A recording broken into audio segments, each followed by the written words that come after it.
There's a saying, and you've heard it, called "it takes a village," and that's true. And mostly that refers to family members and extended friends getting together to make sure kids are raised properly, communities are safe, and things like that. But there is also a need, and I believe this truly, that it takes a digital village to keep kids safe online. And you may have seen the fellow who's going to have a seat with me next all over social media, TikTok, YouTube. His name is Ben Gillenwater, and he goes online by the moniker the Family IT Guy. And I think just about everybody, including myself, could use a family IT guy. Of course, we've been catching predators online for more than 20 years, but there are some very specific and important things to consider when it comes to keeping your children safe online. And Ben is my guest today on Have a Seat. Ben, thank you for joining me. Chris, hi there. Thanks for having me. I appreciate it. How did you first get into this? Now, you've been a cybersecurity industry guy for some 30 years. What made you decide to say, hey, I can use my expertise to help others, to help parents keep their children safe online? Yeah, I've been at this professionally since 1995. I introduced myself as I'm a dad first, and I'm a cybersecurity expert with 30 years of experience. And my background includes working with the NSA. I was the chief technologist of a $10 billion IT company. And the way that I got into this family IT guy thing is that, I've built very complex global computer systems, and I've done support for grandmas and everything in between. And I understand how tech works deeply. And one of my specialties is bridging the gap between the sort of super complicated world of computers and the world of people. And I found that once I became a dad, and my friends and my clients and my colleagues asked me, what do I do to keep my kids safe online? My first thought was like, well, it can't be that hard, right? Because we've got this tech stuff pretty well figured out, and certainly, kids are well thought of. But as it turns out, actually, they're not. And I got into it because I fell into the trap myself. So I gave my 5-year-old son an iPad, and I had YouTube on it. And I didn't know that even though I had all the parental controls in place, I didn't know how dangerous it could still be. But I found it out pretty quickly, within days, actually. So once he started encountering sexual content, like purposefully nightmare scary content, we had to take away YouTube. We tried YouTube Kids because it has the word kids in it. And the CEO at the time of YouTube Kids, and YouTube was a grandma. So I thought, well, if I'm giving my kid a system that's made by a grandma that's called Kids, and it's made by Google, and Google's got the brightest technology people in the world, or some of them, it must be okay. And it just wasn't. You would think that would be safe to give a kid something that is labeled as YouTube Kids, that's created by a company like Google, that's, chief is a grandmother. That's right. And how many of the software engineers at Google and at YouTube have kids, right? So you got to think like, well, they're making this for them too. But as it turns out, if you build a giant system like YouTube, you can't plug all the leaks. You can't manage that level of content, especially when it's user-generated content, right? So Google is not the one making all the videos. It's people like us. It's all kinds of people that make videos. And so therefore, the filtering mechanisms at a global scale just cannot be effective. And so I noticed that my kid was exhibiting behaviors of severe addiction. He would wake up earlier to go to the iPad. He'd come home from school, and instead of going to his friend's house, he'd go to the iPad. At night, instead of going to sleep, he'd try to sneak the iPad. So we had to take the whole device away. And I found out by making these mistakes that like, oh, this is not easy. And not only is it not easy, it's extremely difficult. And so I'm here to take my technical expertise and share it with the world and help people understand, how do you take advantage of the good parts of tech, and how do you avoid the dangerous and scary parts? Now, you had on your 5-year-old son's iPad tablet all the parental controls set up, or you thought you did. And you're a guy Yeah. who's been in this industry, and as you said, you've set up some of the most complicated global computer networks that exist in the world today. You thought you had it covered. What was the first indication that you got that your 5-year-old was venturing into areas that were inappropriate for a child? He would start to make gestures and facial expressions and use words that just stood out for a 5-year-old. And this is something people talk about, how to recognize red flags when kids are experiencing things they shouldn't experience. One of the ways you can recognize it, not only does their behavior change, but if they use words and concepts that are a bit beyond their age. And that's exactly what was happening. And so then you know, even at dinner, it was just iPad, iPad, iPad. We'd have a family dinner with just the three of us to sit down and talk like normal. And all of a sudden the dinners became a distraction from the iPad.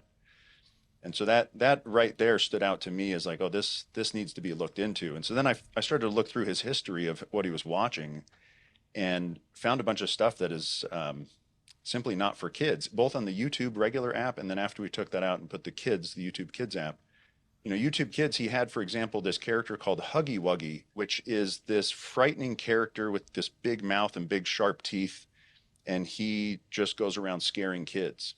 And my son had nightmares for years. Huggy Wuggy. And this Huggy thing Wuggy was a scary animated cartoon character. Yeah. And it's this, the modern internet has allowed content creators to measure their effectiveness. And the people that created this Huggy Wuggy thing have apparently leveraged that because kids feel drawn to this character just as much as they're frightened by it. And so you'll even see kids carrying stuffed animal versions of this Huggy Wuggy character, this terrible character. And my kid thought that he liked Huggy Wuggy, even though he was literally having nightmares every night about it. And so it's a really, from a psychological manipulation perspective, I made an enormous mistake exposing my kid to that, but I'm glad I did because I got to learn from it, and now I understand some of the depth of how difficult this really is of having kids on the internet nowadays.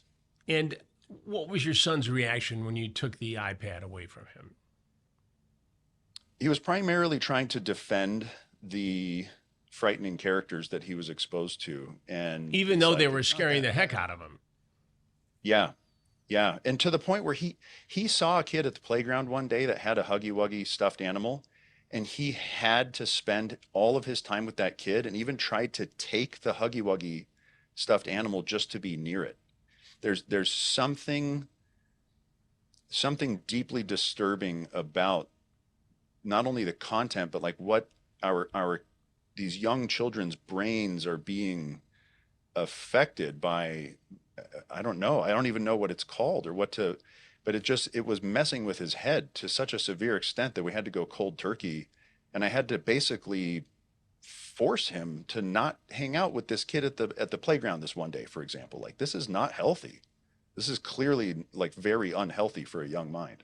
You essentially staged an intervention with your 5-year-old child. And, okay, simple enough. You did it. You did the right thing. You acted as a responsible parent. But I just have to wonder what would happen in another family where, the parents were not as attentive or in tune with these specific things, and let the kid go on and watch this stuff for the next 10 years. What happens to that child, and what is that child exposed to?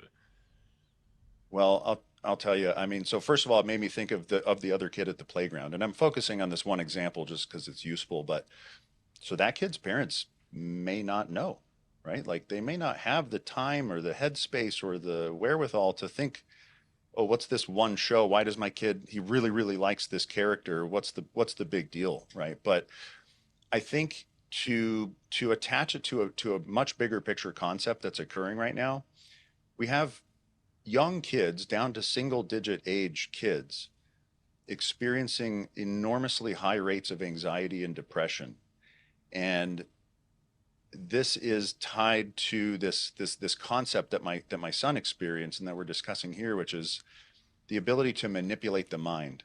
And when you're so young and the frontal cortex of your brain has barely even begun to start developing, you can't filter, what's good, what's bad, what should I do, what should I not do. You just take things in, and the children's minds are being attacked. And it's important to know how the attack works. Because like from my perspective as a parent, my job is risk assessment and then risk mitigation. And so that means that I need to understand what's happening as deeply as I can so that I can then respond to it and try to set my kid up for success. And exposure to the internet negates the healthy development process of a child's brain, as far as I can tell. Hey, Chris Hansen here, and let me tell you about a game changer I stumbled across while hunting for a new home office desk. I found this sleek mid-century modern piece online, perfect for recording the podcast, but the $2,500 price tag, well, it was a little hefty. I'm all about getting the real deal without overpaying, so when a friend mentioned dupe.com, I was intrigued. Typed in dupe.com / before the desk's URL, and boom, found a nearly identical desk from the same factory for $700, saving nearly 70%. The quality? Oh, sturdy, polished, exactly what I needed. No flimsy knockoffs here. Dupe.com's a lifesaver, showing you high-quality alternatives for furniture, fashion, even jewelry without the brand name markup. I'm already eyeing a sharp leather jacket for way less than what I'd seen it for in the department stores. For you pros out there, designers, realtors, Dupe's trade program offers direct manufacturer prices plus a 10% commission. It's free, addictive, and blowing up on TikTok for a reason. Dupe.com really is so easy to use. Just type dupe.com / before any product URL in your browser. And boom, it instantly finds you less expensive alternatives. They even have an app and a browser extension you can download. No account required, no sign up required. It's absolutely free to use, so stop wasting money on brand names and start saving with dupe.com today. Now, do you think that these social media platforms are designed specifically with the intent of creating an addiction? Is this purposeful? Yes. Yes, 100%. Absolutely. That is the intention. That is the design of almost every social media platform. They call it, okay, by they specifically, I mean the employees that build these systems. So let's talk about the folks that build Facebook, Instagram, TikTok, YouTube, things that are algorithmic, things that have what I like to refer to as bottomless feeds. So you can scroll, it never stops, right? It never, ever stops. The people that make those systems, they are driving for what they call engagement. Engagement is a fancy word in Silicon Valley for addiction. They measure success based on eyeball time. How much eyeball time do we get from each individual user on average per day? The more eyeball time they get, the more exposure to ads, because it's fundamentally important to remember that most of the tech companies that we interface with, so all these like social media companies that have bottomless feeds, these are advertising companies. These are not technology companies. They masquerade as technology companies in order to facilitate their advertising business. And you can see this in the SEC reports of those that are public. So for example, Google did in 2023, $300 and change billion in annual revenue. 76% of that revenue was derived from selling ads. Facebook in the same year did about a third as much revenue, 99% of which was from selling ads.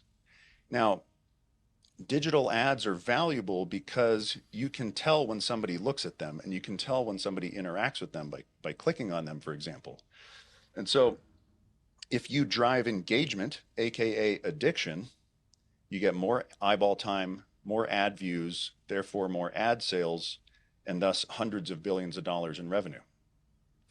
Given this addictive quality, this addictive nature of anything that we see online, any platform at all, and the drive behind it from the companies who own these platforms, what responsibility do they have to children? Now, every parent's got to monitor, their own child, and we have to be careful, and we'll talk about some of those things too. But Yeah. is this a situation where just by the very nature of the way these platforms operate, that there's no way that these companies can responsibly control and protect children? Is it impossible to protect children on these platforms? You know, so firstly, I think no, it's not impossible. Because one of the beautiful things about technology is that you can be very creative and you can make a lot of things happen if you really want them to. But your first question, I want to focus on of, are these companies responsible for keeping kids safe? I want to specifically highlight that I strongly believe that the answer is no. I don't believe that they're responsible for our anybody's safety or health or the accuracy of information that is put across in those things. They are responsible for maximizing their own profits, which is totally, by the way, not even a criticism. This is natural, right? Any entity that exists as a business must maximize profits. And so I like to just highlight that that's exactly what they're doing. That's exactly what we should expect them to do. And so they're not responsible for our families. They're not responsible for our safety. In fact, one of the philosophies that I have is that you should never outsource your security to strangers.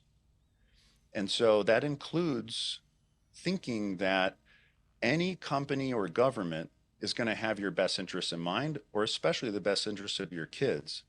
And that includes all these big tech companies. So I think they're doing exactly what they should be doing, in air quotes, even though I don't like what they're doing. Now, can they make it better? 100%. All of these systems are designed for adults first, and then kids are sort of shoehorned in sometimes. But there are ways to actually build things with kids in mind. It's just nobody really does it right now. What should these tech companies be doing, Ben, that they're not doing now? They should start with the principles of safety engineering. And if you do safety engineering from the perspective of a family, that begins with parental authority. Parental authority means that I, as a parent, am the one that gets to decide what types of content or even what specific pieces of content my kid does or does not see or interact with or consume. And so in the security world, we have this concept of whitelists and blacklists. Whitelists are things that are allowed. They have the light shine on them. They're transparent. Blacklists are the things that are not allowed. They are in the darkness, things we want to block. And from a parental, like safety engineering perspective, for young kids, you always want to take a whitelist approach, which means that if you give a kid a piece of technology, you start at zero. It has nothing in it and nothing on it. And then you add things to the whitelist and you say, I would like my kid to be able to consume content from Sesame Street, National Geographic, Miss Rachel, whatever it might be. And then they can see nothing else, right? So that would be a whitelist approach. And then as the kids get older, you transition into a blacklist approach, which means they start with 100% of content and you filter it down. You say, I don't want sexual material, I don't want violent material, whatever it might be. And so for these companies, if they look at the principles of safety engineering and they consider parental authority as a primary approach, then if you could tell that they were doing that, or if they did that, because they would have whitelists. They would have the ability to turn off the algorithms, which are the things that cause all the anxiety and depression. And they would give parents the option of basically surveillance. So if you are exposing a child to a place that has user-generated content, and most importantly has an algorithm or a bottomless feed, these things should be able to be supervised and surveilled by the parent either completely or in a metadata form where you could see like what are the topics or channels or concepts that my kids interacting with, and or just show me everything they're doing. That should be up to the parents, and currently no such mechanism exists on the major platforms. But you're saying that technology to do this exists. The platforms just aren't doing this. Am I right on Oh, this? 100%. Not only Why does would it they why would exist, they not do this? Why would they not give this control to the parents? Does that interrupt this very profitable algorithm? it does. Yeah, so that reduces their engagement, aka addiction. And if they do that, if they reduce eyeball time, then they reduce revenue and as a result profit. Yeah. So So not you're not only saying that can they, yeah, go ahead. they can do it. You're saying that they have the ability to reduce exposure to sexually graphic content, frightening content, all the things that parents don't want their kids to see. They're just not employing this technology because it interferes with the algorithm and the profit margin. That's right. And there is actually one exception, and that's how we really know that this stuff not only can be done but can be done effectively. The YouTube Kids app has an relatively unknown feature called approved content only mode. And when a parent turns on approved content only mode, they can specifically then create a whitelist. It turns off the algorithm and it turns off the autoplay feature. And so parents can say, I want I want these, 4 or 5 channels. They can even get down to like, you know what, this one channel, there's a video I don't like. I'm going to deselect that one video. They can see everything else. So YouTube Kids, ironically, given that the rest of it is such a, well, I don't know if can I curse on this show, Chris? Yes, you can. You can. The wild, It's such wild a shit west. show. Yeah, no, exactly. I've seen it. I'm on Um, it. The show is you on know, it. yet YouTube Kids has this approved content only mode. And so one of the things I tell parents a lot is, look, I recognize that there is a value for your own psychological health as a parent of like letting your kid have a video in the backseat of the car or something, right? So you can use YouTube Kids approved content only mode, and it really enhances the safety, and it highlights that none of the other platforms are doing that, and that they can and that they should. It seems like once every 12 to 18 months, there is an outrageous event online on one of these platforms. Congress gets involved, the CEOs and the chief security officers of all these various social media platforms get hauled in front of a congressional committee in Washington, and they promise that they have things in the works that they will enact to make kids safer. And then as the months tick by, the lobbyists get involved and they ratchet this back and they don't do what they say they're going to do. It seems to be a cycle in Washington. Do you agree with that? I certainly do. I like to look at incentives of everybody involved. What are the incentives of the companies? What are the incentives of the politicians? It turns out that in this case, they match. They're both doing public relations, especially if the company involved is a public company. We need to remember that if you are the CEO of a public company, your first and primary job is maximizing shareholder value. The way that you maximize shareholder value in a public company is by maximizing public relations and maximizing opinions. And government officials have the same job, right? They don't get voted on and elected based on their merits. They get voted on and elected based on their public relations and their marketing. And so these companies and these politicians are just helping each other out. And at the end of the day, there's no actual incentive to do anything for kids. There's no downside for them neglecting kids, which is insane for those words to even come out of my mouth. Because as a human, I don't understand how an adult could do anything but protect kids. However, here we are, and we have the meta whistleblowers that have just been giving testimony to the Senate in recent weeks and months have explicitly told us that not only are they not protecting kids, that they know that they're harming kids and they did not make any change to reduce the harm.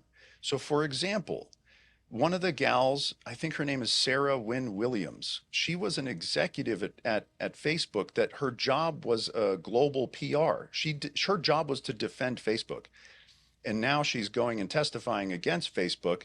And one of the things she said was that they know that if a young girl posts a selfie and then deletes it, that's a sign that she may not be feeling very confident about herself. And so they show her ads for diet pills. Diet pills. Yeah, they intend to make her sick and to make her feel worse about herself so that they can maximize engagement, aka addiction.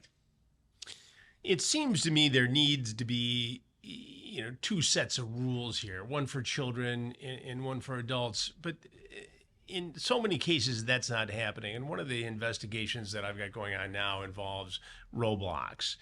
And, here we have a gaming platform within a gaming platform, essentially, wildly successful and specifically geared towards children in many cases as an educational tool. I think if you polled most parents and said, "What is Roblox?" Well, it's something that we use to educate children. It's a great way for kids to learn how to game and program their own games and learn from others, and Yeah. and it's educational in nature. But that's not what's going on the Roblox platform.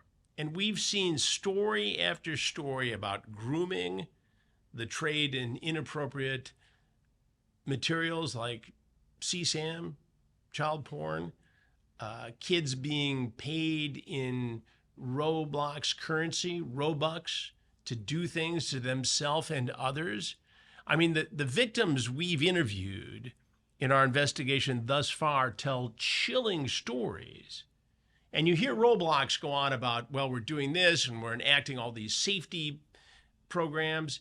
And yet, if you talk to law enforcement, Roblox is not being completely cooperative on many of these things. What's your take on Roblox, and would you let your child play it? Would I let my child play it? I'll start there first. Absolutely not. No, not at Roblox all. is not Even with safe for protections. kids. Even with protections, their protections are not effective. Their protections are not designed to protect kids. Their protections are designed to maximize the perception that they're protecting kids. They have not implemented, for example, a whitelist mode. If they really so okay, there's two things that are dangerous for kids online primarily. Algorithms or the bottomless feeds that we discussed, like social media, and anonymous online chat. Now, algorithms are the mental health risk. That's the thing that causes anxiety and depression. Anonymous online chat is a physical risk. That's the thing that allows predators to contact your kids. And for both of those things, Roblox has both, but they have, to give them credit, they have by default, if you register as a kid and you're honest with your age, which you don't have to be, but if you are, it will disable the chat function, which will prevent most of the time, not completely, but will prevent most of the time predators from contacting your kids. However, the way that Roblox works is that people can communicate without chat. And the games, there's apparently over 40 million games in Roblox, because like you said, people can make their own games. That's kind of the whole point of the platform. Right, exactly. And and in those games, you can still have communication without the chat function. So people will draw on things. People will find ways to message each other without the official chat function. And many of the games are very adult themed, and the parental controls do not effectively filter for those. So, for example, one of the reasons that I started looking into Roblox heavily was that I played it for myself so I could see what all this commotion was about. So I registered as an 8-year-old. I had 3 distinct experiences that occurred within 1 hour of playing. So I'll start with the most distinct, which was a game called Public Bathroom. So I registered as an 8-year-old boy. I get dropped into this game called Public Bathroom. Well, I chose the game, right? So it drops me into the game. I'm in a room. imagine an indoor swimming pool like the YMCA, big indoor swimming pool. Around the perimeter of the swimming pool are beds, and on the beds are characters humping each other and making really sexually inappropriate noises and sounds. And I have this recorded on my Instagram and my TikTok if anybody wants to watch me, experiencing this. And then so I leave the pool room and I go into the bathroom, and there's all these shower stalls where you can open and close the drapes, and there's people going into the shower stalls together. And then I go over to the next room, and there's toilet stalls and there's bathtubs, and there's people going into those together and humping each other in the bathtubs. So the game knew I was 8 and decided that that public bathroom game was okay for an 8-year-old. After that, or rather, actually, sorry, prior to that, I played a game called Rob Mom, where it drops my 8-year-old boy character into a room, and it's got this big screen on the wall. It says, "This person over here is the richest person. You need to go kill them." And then I walk down the street to the Apple store. I shoot the cops. The cops shoot me. It's this entirely violent game that's all basically predicated around killing wealthy people. And then How is that even allowed? I mean, Roblox it's talks about safety and security and limiting the chats and interactions between adults and children, but here you have a game where you were able to easily access this specific game that's violent and encouraging murder. yes. Not only that, they encourage kids via the design of their interface to look for inappropriate material. So my 8-year-old profile, it set my content filtering settings to medium by default, which included Right. some levels of violence and all these things. It's crazy. It didn't even set them to the bottom. It set them to the middle. And so a bunch of the games got blocked, right? But I could still see them. I could still see the thumbnails, the names, and all the reviews. It was teasing me to look for games that were similar that weren't blocked, which is exactly how I found the public bathroom game. Most of the public bathroom games were blocked, but there were some that weren't. And so since the interface was so enticing and saying like, hey, we have all this stuff that, hey, you're in the candy store, kid, but don't touch any of the candy. But here's a piece of candy over here that we forgot to lock the bin. So, It's almost have like a these blast. games are designed to tempt children to get involved in these inappropriate situations. Yes. And the developers of the game make more money if the kids spend more time playing. So And like also one of the, yeah, you would think that Roblox would be aware of this. Are they not monitoring the games that are put on their own platform? I've read that they have like 2,100 people moderating the world of Roblox, but they also have, I don't know the exact number offhand. I've heard that it's as high as 80 million players a day Yeah. playing the game. And so it's you can't really moderate that. It's just beyond, and that's where, like you asked earlier, do these companies have responsibility to families or to kids or whatnot? This is another good example of like, absolutely not. They do not, right? And the inherent nature of their system is not family friendly. It's not kid friendly. Kids should not play Roblox. So the system exists, but it doesn't mean we need to expose our kids to it, right? In fact, we should specifically attempt to keep them from it, is my opinion. Well, you talk about Roblox. In one county in Florida, we have a situation where a 17, now 18-year-old man was paying children Robux to get them to sexually exploit themselves and others. And in the same county, it turns out, there was a 10-year-old female victim who was being exploited by a man in England. So if this is all happening just in Marion County, Florida, and this is just a sample of that county in Florida, what's happening across the rest of the country, across the rest of the world when it comes to children being exploited on Roblox? I mean, there's no way to So quantify it, it seems. I don't think there's a good way to quantify it, but I think it's fair to assume that kids are. I like this concept of setting kids up for success. How do you set a kid up for success? A lot of kids are being set up for failure. And I say that because we as adults are just beginning to reckon with how these things affect us, right? So we need to start with ourselves first. What examples do we set? What behaviors are we giving our kids to model? And what are we teaching them in terms of skills of how to look after their own mental health and physical health? And since most of us as adults have been put into the same trap that kids are being put into, many of us, we're either too busy or unaware or not IT experts to have a look at, like, well, what's really happening in these systems. And so globally, if the internet exists in a place, then this problem exists in that place. And there's a lot of positive momentum that's happening here, thanks to guys like yourself and folks on the internet, I'm trying to take a small bite out of and help some of this stuff myself, is helping the adults become aware of, like, what is the situation, what's going on here, and let's not take for granted the impact that these things have on humans, let alone small undeveloped humans. Well, I think that's it's that's an severe. incredibly helpful way to look at it. But let me ask you this, Ben: is Roblox, as a corporate citizen, setting children who are its users, are they setting those children up for failure because of the way that their platform is designed? I believe they are. I believe they are setting up kids for failure. And it's well, to say that it's unfortunate would be quite an understatement.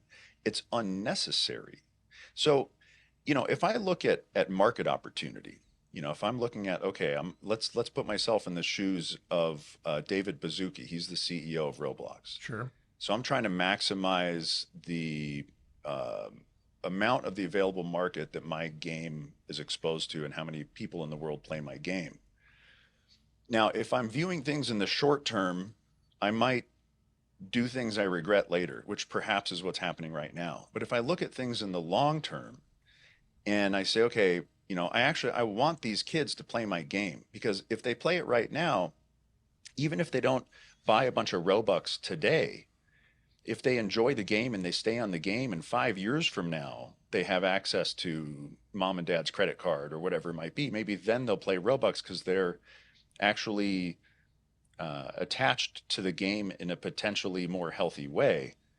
There's a lot of opportunity here to build stuff that's kid first, to build stuff that's family safe, and actually get that share of the market long term, instead of just biting off your own nose so that you can maximize this quarter's reports for the public shareholders, which is, I think, is what's happening. We interviewed Schlepp, and I know you've talked about this on some of your social media posts. Schlepp is a young man who, at the age of 10, became a bit of a Roblox wizard and was involved and was a kind of a childhood ambassador for the company at some of the events, and grew close to some of the other platform creators, game creators on the platform. Ultimately, was groomed himself, took a very severe psychological toll on him, ended up in the hospital, and now he's become an advocate. And he has, as you know, exposed some predators grooming children online. And instead of Roblox initially embracing him, again, as an ambassador who could help them create a safer platform, they attacked him and banned him and sent him a cease and desist letter, which I have read, very threatening. And now he's turned around and has sued Roblox. It seems to me that this attitude on the part of Roblox is that we created this world. We know what's best for everybody in the world, and we're going to make these decisions, and damn the rest of you. I mean, that's really the way it sounds to me. Yeah, it sure does. And I could see it being hard to dial it back, because in order for them to dial it back, they have to admit that it's a problem.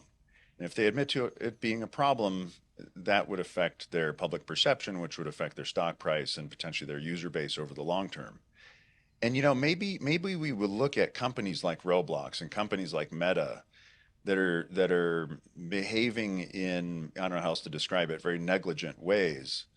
And perhaps the rest of the tech industry can look from the outside and say, you know what, let's actually learn as we build new things. Let's learn from the mistakes and the missteps of these companies like Roblox, and let's take this as an opportunity for positive change. Let's build stuff that actually does respect parental authority. Let's build stuff that respects the need for mental health in children. Let's build things that are engineered with safety and family health in mind. So there is an opportunity here in these failures, and Roblox themselves, you know, I hope they find a way to come back and in a way that's good for kids, but they, based on their behavior and based on the statements of their executive team, they probably won't. And so maybe we just use this the pressure and the learnings from these things in hopes that others will pick up and build better things for kids in the future. Well, it's interesting you say that. I've been back and forth with Roblox about doing an interview, and I've talked to their chief security officer and their press people and various phone conversations and back and forth and emails and Zoom calls, and the most recent communication was from a press person who said that they're not going to do an on-camera interview with me because I've also interviewed the Attorney General for the state of Louisiana and Schlepp, and their fear is that it's going to be some sort of a hit piece. I've explained to them that, in fact, it's not a hit piece. It's just a very thorough look at the issues involved in Roblox, and I'm waiting to hear back from them. But the fact that they wouldn't jump at the chance to do an interview in this particular venue is quite shocking to me. And they think Yeah. that they can get away with that without being held accountable. And to be so blunt as to say it's because I've interviewed an attorney general for a state just because they're suing Roblox, because I've interviewed another character who, it's well documented, has leveled complaints and criticism at Roblox. I mean, what do they want? It seems to me that they're trying to package this, and the only time they want to go public is if it's in friendly territory, if it's a controlled setting, if it's a quick hit on a morning news show where they don't face any scrutiny. And ultimately, that becomes the downfall of these people if they continue this hubris and this arrogance. Yeah, yeah, absolutely. They're behaving like first of all, they're apparently behaving out of fear, which nothing good ever comes out of behaving from a place of fear.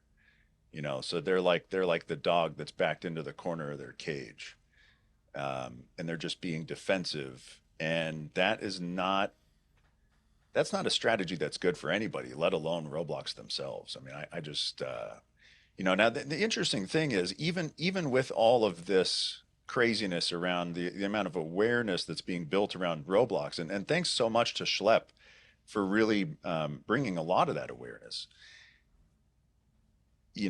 This they're at least they're exposing their true colors. I like this saying, when somebody tells you who they are, you should listen. And Roblox is still and has told us who they are. So we should listen, and we should not play that game. Are you surprised at the incredible popularity of your social media platforms and posts? How many people come to you with questions about how they should protect their children online? It's become quite a presence for you, and I think it speaks Yeah. to how much parents care, but are somewhat intimidated by the technology, when at the end of the day, it's protect your yard. It's make sure no predators get in your yard to harm your kids. And if Yeah. you do your best and educate them and explain that, anybody you don't know in person, you don't know online, that's at least a start. I don't pretend to oversimplify it, but that's, what I tell people based upon my experience with Yeah. predator investigations over the years. But it really is an issue, and parents are struggling, and they're desperate in some cases for help on this because they see these horrible stories of what can happen to a child who's not protected online. Yeah, it's an interesting time. I I am extremely grateful that the work that I've been doing has had an impact. I get a It's lot of really really wonderful resonated with a messages. lot of people, you know? Yeah, I mean, the numbers are just so fascinating that at any given point in time, I've got between 20 and 30 million people a month that are consuming this content of me sitting here in my office at my house in Idaho, just talking to the camera, and giving my opinions. So I'm super happy and grateful that that is the case. It is my mission in life to do this. I can feel it in my gut. My mission is to, I like I sometimes in my mind I have this concept of I'm like a minister of technology. I'm ministering to the world about technology. And it's a really wonderful thing because not only do I get to highlight some of the things that are scary, but I also get to highlight some of the things that are good. And so I like bringing a balance of positivity and helping people also be okay with the current state of affairs because like I say we're all coming to a reckoning ourselves as adults, and that can feel very shameful sometimes. If any of us picks up our phone and we look at the screen time thing that tells you how many hours a day you're on your phone and which apps you use, that can bring with it sometimes a feeling of shame if the number's really big. And so what I like to tell people is that whatever that number is, it is okay because that is how it is in this moment and it's not your fault. We have all been tricked. We have the world's best addiction experts constantly trying to fool us into looking at our phones more. And so it's normal to have anywhere from 4 to 14 hours a day of screen time. And so if we can be okay with recognizing that mistakes get made, that moves that get made are not always the most optimal or in the best interest of ourselves or our families, that brings a opportunity for positive change. And change is very scary. But if we can try to support each other in recognizing what the reality is, then we can support each other in climbing towards more positive outcomes and reducing our own addictions and showing our kids how to be aware of the addictions that are possible on these digital tools and how to be aware of stranger danger on the internet. Because what you said is simple and it is also the most accurate thing. If you don't know them in person, you 100% need to know that you don't know them online and that that person could be anybody and that they could unfortunately be trying to fool you or hurt you. Kids don't like to be fooled. That's the other thing I always tell parents you have to tell them at the very first exposure to the internet that there are adults out there who try to trick you, and kids don't like to be tricked, and it starts from there. Give me, Ben, before we wrap up, your top three pieces of advice that you like to give to parents as their children explore the internet. Okay, first, you as a parent get to decide what technology you expose your kids to in the beginning. Now, when they go to school and they go to their friend's house, that's different, right? They need to have the skills in order to navigate that. But at home, you get to decide if you give them a tablet, you get to decide if you give them any algorithms, you get to decide what kind of content they're exposed to. Now, that's the first thing, and that's important for me to call out because I'm just going back to the mistakes that I've made. If I didn't give my kid that iPad, there would have been no iPad problem, right? So that was my fault. Another thing that I think there's a lot of powerful potential for both parents and for kids is, and especially for kids, is no devices in private areas of the home, no devices in the bedrooms, no devices in the bathrooms. Many of the dangers that occur, both on the mental health side with addictions or with rather algorithms and bottomless feeds, and then also on the predator side, those things tend to occur most in private areas of the home. And many of them occur after midnight. And so if we don't bring these devices into the rooms with us, then we keep the bullies out of our kids' bedrooms. We keep the predators out of our kids' bedrooms. And we keep the digital drugs, AKA the algorithms, out of our kids' bedrooms so that they can have a place of solace and that they can have a place of safety, which is what their bedroom should be. And so therefore you can charge the devices in a central location, like in the living room or the kitchen or whatever it might be, and not in the bedrooms and bathrooms. And then let's see, so there's two. A third one, what would a good third one be? I think the third one would be basically coming back to this summarizing of there's a lot of big complex problems out there, but if you boil it down to just the two, addictive algorithms, bottomless feeds, and anonymous online chat, if you run those as your lens that you look through to look at technology, that can be very effective. And the way you can do that is next time your kid comes and says, "Hey mom, can I install this app over here? Or can I, install this game over here?" Ask yourself, does it have addictive algorithms, a bottomless feed? And does it have anonymous online chat? If it has either one, can they be disabled? If they can't be disabled, it's probably not safe for kids. So I think those are a good three to look at. Ben, I appreciate it. It's been a fascinating conversation. One, I hope that I'll continue with you in the years to come. Where can folks find you on social media? So look up Family IT Guy, and I'm on Instagram, TikTok, Facebook, YouTube, which is hilarious because prior to doing this, I didn't even have social media on my phone. I haven't used social media in 10 or 15 years, and here I am creating content, but I want to be where people are, and so that's why I'm there. So I'm on those, and then if you go to familyitguy.com, I've got a lot of free resources and articles, and even a chat bot that I've trained on all my work, so that all of these millions of people that are consuming my stuff can actually talk to something that is similar to me that understands how I think and get a bit of a free consulting session. So that's a free tool on familyitguy.com. Well, I appreciate it. It's fascinating stuff and a great resource for families trying to figure this thing out. And I think the more that we can have areas like, your sites where people can go for quick references, the safer our kids will be. So I appreciate you doing it. I appreciate you being on the show with me, and I'll be in touch soon about Roblox and many other topics, I'm sure. Ben, thank you very much. Thank you, Chris. Appreciate it. Ben Gillenwalter, the Family IT Guy. Check him out. He knows what he's talking about. I'll see you next time on Have a Seat with Chris Hansen.